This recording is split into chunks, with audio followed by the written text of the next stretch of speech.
The stone should have shattered. Instead, it echoed. A sharp crack rang out across the desert cliffs, and in that instant, history stirred awake.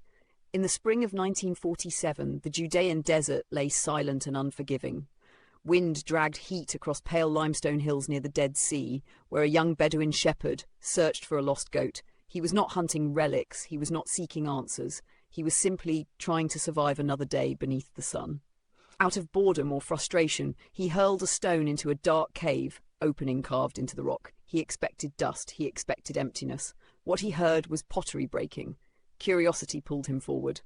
Inside the cave, the air was cool and still, as if sealed from time itself. There, half buried in shadow, stood tall clay jars, ancient, sealed, untouched. Inside them lay scrolls wrapped in linen, their surfaces darkened by centuries.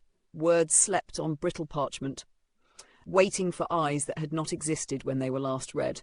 At first, no one understood what had been found. The scrolls were passed quietly from hand to hand. Traders whispered. Scholars argued. Some doubted their age. Others sensed something immense hiding beneath the dust.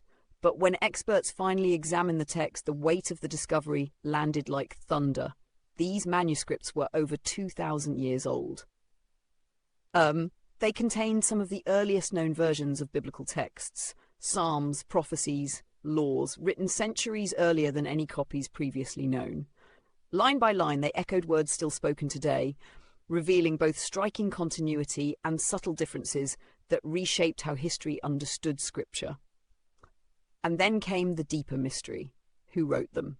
Many believe they were created by a secluded Jewish community living near Qumran, people who withdrew from society, copying sacred texts with devotion and precision, convinced they were living at the edge of an approaching end.